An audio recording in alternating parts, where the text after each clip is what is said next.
Australia, one of the most dangerous continents on Earth. For example, Australia is home to 20 or 25 of the most venomous snakes in the world. But the dangers of Australia come with the beauty of a rich biodiversity. But today, we are looking specifically at the mammals of Australia. These include the monotremes and the marsupials. Monotremes are the egg-laying mammals, such as the platypus and the echidnas, whereas marsupials, which are more known for their pouch, include kangaroos, Tasmanian devils, and koalas. Australian marsupials are a great case study of a phenomenon called parallel evolution. This is where organisms develop similar behaviours, feeding habitats, locomotive methods, and even similar in shape and size. These adaptations occurred due to species filling out similar niches on different sides of the world. These parallel species have no homologous relationships except very distant common ancestors. Australia and a few surrounding islands are home to the most major marsupials, as they haven't been outcompeted by placental mammals. 200 million years ago, Australia was part of a supercontinent called Gondwana, which was also included South America, Africa, India, and Antarctica. When this continent broke apart, Australia and its native marsupial ancestors became isolated from the rest of the world. A similar thing happened in South America, but migration of placental mammals drove the majority of marsupials out of South America, and now the only marsupials present in Americas are a handful of possum species. Some examples of parallel species and their similarities are marsupial mice and placental mice are both small, agile climbers which live in low shrubs under dense ground cover. They both forage at night for small foods and have similar size and shape, and also both groups have numerous species. Sugar gliders resemble flying squirrels. Both can glide, eat insects and plants. The sugar glider and the flying squirrel have the same adaptation of their skin being stretched between their forelimbs and hind limbs to provide greater surface area from gliding from tree to tree. Rabbit-eared bandicoots are a species which resemble rabbits in the rest of the world, but both of these species have well-developed hind limbs which aid their main locomotive method of hopping. However, they do differ in diet, as bandicoots can eat both plants and insects, whereas rabbits are only vegetarian. My personal favourite marsupial is the recently extinct thylacine, commonly known as the Tasmanian wolf or the Tasmanian tiger. It was a carnivorous marsupial resembling the placental wolf in many ways, except looks. The adaptations were similar to placental wolves, included long limb bones for running and a skull with sharp teeth suited for tearing meat, but differed as it was more gangly than the wolf and had striped back, hence the name tiger. Sadly, as it was sometimes preyed on sheep and cattle, farmers in the 1900s campaigned to exterminate it. This worked, and the last Tasmanian wolf died in Hobart Zoo in 1936. Marsupials, such as kangaroos and possums, are the closest living relatives to placental mammals. They are a small taxonomic group consisting of around 330 living species. They are grouped into 3 different American orders and 4 different Australian orders. For this video, we'll be focusing on the Australian orders. Marsupials give birth after a short gestation time to immature neonates that immediately crawl to the teat, where they attach and complete their early development. This all happens within the pouch, which is used to carry around offspring even after they're developed enough to leave and fend for themselves. In the picture on the left, you can see the different developmental stages of marsupial offspring. Number 1 shows the joy still within the gestation period.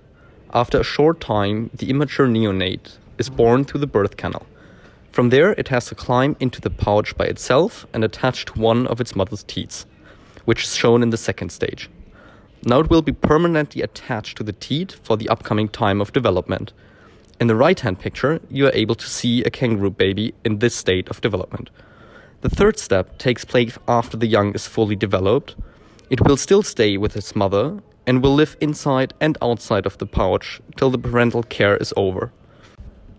The pouch is a critical part of the reproductive process due to marsupials having a shorter gestation period than other mammals.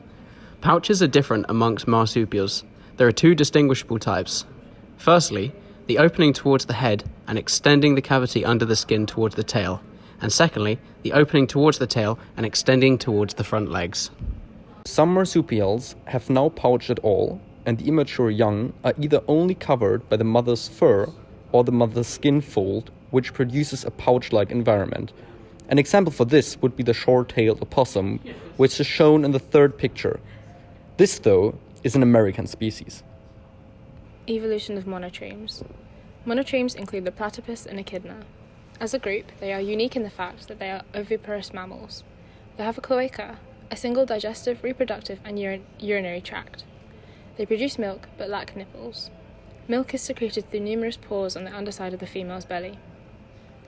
Male monotremes also tend to have an extratarsal spur, which is venomous in platypuses.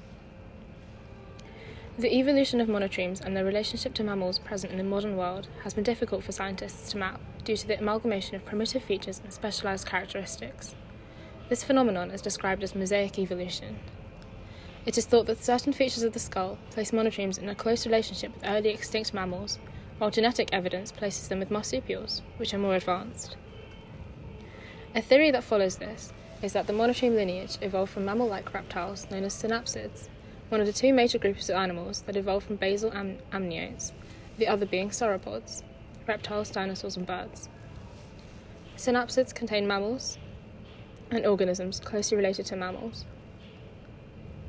Mosaic evolution is described as the different rates of evolutionary change in various body structures and functions. In monotremes, this means that the egg-laying and cloaca are basal features, inherited from earlier synapsid tetrapods. The shoulder girdle they possess is also primitive. But the monotremes also have other features which are thought to be derived from more modern organisms, similar to those that placentals and marsupials display, such as the aforementioned production of milk, as well as behavioural features, like caring for their young in burrows. This mixture of basal and derived features is characteristic of the way different body parts often evolve at different rates. The two extant species under the monotreme lineage are the platypus and 4 species of echidna. The platypus is an amphibious organism with a bill and webbed feet. It is the sole living representative of its family and genus today, despite the fossils of many related species appearing in the fossil record. Echidna are quill-covered mammals under the monotreme lineage. They all have beaks and pouches, as well as the characteristic egg-laying quality true of all monotremes. As mentioned before, there are 4 species of echidna present today: short-beak echidna, western long-beak echidna, Sir David's long-beak echidna, eastern long-beak echidna. The short-beak echidna is covered in fur and spines, and has a distinctive snout and specialized tongue, which it uses to catch its insect prey at a great speed. The western long-beak echidna is also covered in fur and spines. It can be found in New Guinea. Sir David's long-beak echidna can be found in Papua, Indonesia. At present, there is too little known about Sir David's long-beak echidna to describe its habits in any detail. In place of teeth, eastern long-beak echidnas have a horny plate at the back of their mouths, which helps them grind their food. The platypus is a semi-aquatic, egg-laying mammal that is part of the monotreme group. Most commonly found in eastern Australia, the platypus inhabits areas along small rivers and streams. By looking closely at the specimen on display at the Oxford Natural History Museum, the distinctive features of the platypus can be seen. These include a flat tail, webbed feet, and duck-like bill. The platypus is part of the monotreme group of the Mammalia classification. It is thought that monotremes were the first mammals on the planet. Through close analysis of fossil records, researchers have found that the modern platypus is related to 2 prehistoric extinct monotremes. The first ancestor of the platypus is Tynolophus. Tynolophus got its name because of its extended ridge tooth structure. Studies have shown that Tynolophus was a basal platypus and the earliest ancestor of the modern platypus. Steropodon is another prehistoric ancestor of the platypus that lived about 105 million years ago. It is believed that it had a similar appearance to the modern platypus. Fossil records indicate that many fossil species show some characteristics and features of the modern platypus. However, the evolution of the platypus appears to be limited, and the platypus as we know it to be today could be around 62 million years old. The platypus has a number of distinctive physical features. Its body is streamlined with its legs splayed out to the side. This enables the platypus to swim efficiently. The body of the platypus is covered in a fine underfur which is protected by a dense waterproof fur made up of guard hairs. The platypus is generally dark brown in colour with a lighter brown underbody. Its fur traps air that provides a layer of insulation to keep the platypus warm. The platypus has a black duck-like bill. Its bill has receptor cells that detect electric fields created by movement of its prey. Electroreceptor cells detect electrical signals that are produced as the muscles of its small prey contract. Push-rod mechanoreceptors support the detection of pressure and movement changes. The platypus has black feet that it uses in two different ways. It uses its webbed feet to paddle itself through the water, and its clawed feet to steer itself and groom. The male platypus has an additional feature on one of its hind feet. It has a spur on the back of its ankle that delivers a venom that is made up of proteins produced by its immune system. The platypus's eyes and ears are located in a groove behind its bill. This groove is folded shut when the platypus is underwater. The mouth of the platypus does not contain any teeth. Instead, it uses grooves on the side of its bill to filter food and keratin pads to grind food up. The platypus has a flat tail that is covered in fur. This fur is more coarse than the fur on its body. Its tail is used to store reserves of fat. This means that it can be an indicator of the platypus's overall body condition. One of the main behaviours of the platypus is diving. The platypus dives to find food. They do this by making multiple dives, generally lasting between 20 and 40 seconds, and 10 to 15 seconds at the surface between each dive, where they chew food and catch their breath. The platypus habitat is a burrow that it makes in the banks of streams, most commonly in an area of dense vegetation. It can have single or multiple entrances that are located at water level. Some burrows have chambers. The platypus typically only leaves its burrow once a day. They can be shared with other platypuses, despite it being a mostly solitary animal. The burrow is used for protection from predators and nesting. It is thought that there is little communication between platypuses, however they are known to growl when disturbed.